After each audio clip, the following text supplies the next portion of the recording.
আজ 300 দিন মিলে চা মার্কেট করেছি নে। স্বামী তো দেখলেই টাস্কি লেগে যাবে। দিদি গো দিদি, শুধু কি টাস্কি লাগবে, হার্ট অ্যাটাকও করতে পারে। হাই হাই, মেয়ে কে দেখা? কিংকং দাদা এরকম ঝুঁকছে কেন? ম্যাডাম আপনারা বসে থাকুন, আমি এক্ষুনি আসছি। দূর ছাতার মাথা, দিন দিন দেখছি রিক্সাওয়ালাদের দাপট বেড়ে যাচ্ছে। যাকে দিদি চলো আমরা সাংসারিক গল্প করি। হাই হাই, এ তো মারাত্মক সমস্যা। কিংকং দাদাকে ভূতে ধরেছে। কে কোথায় আছো? তাড়াতাড়ি আসো, কিংকং দাদাকে ভূতে ধরেছে, ভূত। সে কি রে রূপা, রিক্সাওয়ালা এখনো আসছে না কেন? নিশ্চয় ওখানে কিছু একটা হয়েছে। চল তো আমরা 3 বউকে দেখি।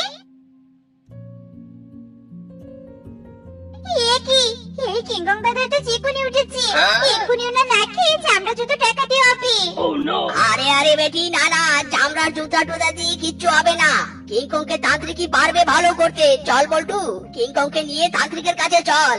দূর ছাতার মাথা, এদিকে বলে কিচ্ছু হবে না। রূপারি রূপা, শপিং ব্যাগে আমার চামড়ার জুতো আছে, এক্ষুনি নিয়ে আয় তো।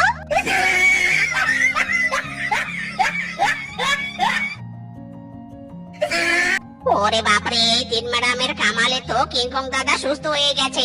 আমরা 3 বউ, আর এটা আমাদের 3 বউয়ের আবিষ্কার। দিদি চলো চলো, এবার আমাদের বাড়ি যেতে হবে। বাপরে বাপ, মিসকে 3 বইয়ের আবিষ্কার দেখে তো আই এম অবাক। না, আর কোনো সময় নষ্ট নয়, আজীবনবাসীকে নিয়ে মিসকের বাড়ি ঘেরাও করতে হবে। মিসকের 3 বইয়ের আবিষ্কার দূর করে দেবে বনের অন্ধকার। হই হই রই রই, মিসকের 3 বউ গেল কই? হই হই রই রই। ইরে মাইরি, কি হয়েছে? তোমরা তো দেখছি আমার বাড়িতে চিৎকার চেঁচামেচি করে মাতিয়ে তুলছো। কি ব্যাপার স্যাপার? ওরে মিসকে, ব্যাপার তো খুব ভালো। হ্যাঁ, আজ মিসকের 3 বউয়ের জন্য আমার জীবন বেঁচে গেছে। এই মহিয়সী 3 বউ আমাদের সবার জীবন বাঁচাবে।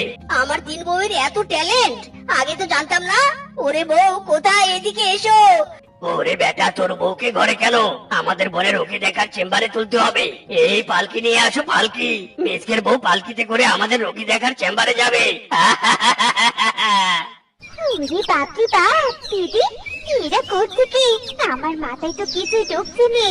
ওরে রূপা, চুপ রে চুপ, যা হচ্ছে ও দিদি, ঘরে সবাই আমাদের মন ভাবছে। এটাই সুযোগ স্বামী আর বনবাসীকে বোকা বানিয়ে পরলোক যাওয়ার। এই যে বানর দাদা, বলুন আপনার কি হয়েছে? কোনটা হওয়ারই তো বাকি নেই, আগে পেটের সমস্যার কথা বলি।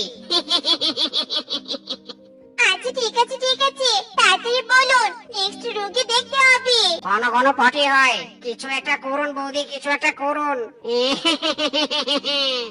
ওরে বাপরে বাপ, এই তো মারাত্মক সমস্যা। বলুন দেখি বানর দাদা, আপনার পটি কেমন হয়? আর বলো না বৌদি, একেবারে 2-3 কেজি হয়। একে তো পেটের সমস্যা, তার উপর এত পটি করে টয়লেট ভরিয়ে দিচ্ছি। আরে বানর দাদা থামুন থামুন, আমি আপনার পটির ওয়েট জানতে চাইনি, আসলে আপনার পটি নরম নাকি শক্ত সেটা জানতে চেয়েছি। পটি তো তাহলে নেড়ে দেখতে হয়, পটি নরম নাকি শক্ত। এই ব্যাটা কোন লেভেলের নোংরা রে, পটি নাকি নেড়ে দেখবে। আমরা এক্ষুনি তোমার একটা ব্যবস্থা করছি। আরে রূপা, কি করছিস কি? এই বানরকে এখন ঔষধ দিতে কি করে? ওরে দিদি, তুমি এই যুগের মেয়ে হয়ে এত বোকা হও কি করে? হ্যাঁ, আমাদের অ্যান্ড্রয়েড ফোনে তো গুগল মামা আছে। ওরে রূপারি রূপা, তোর মাথায় এত বুদ্ধি, আগে তো জানতাম নে। নে নে, তাড়াতাড়ি গুগলকে জিজ্ঞাসা করে এই বেটা বানরকে প্রেসক্রিপশন লিখে দে। ঘন ঘন পটি হওয়া থেকে বাঁচার উপায় কি? দিদি দেখো দেখো, গড়গড় করে গুগল সব বলে দিচ্ছে। বনবাসীকে বোকা বানানোর এটাই তো আমাদের টেকনিক।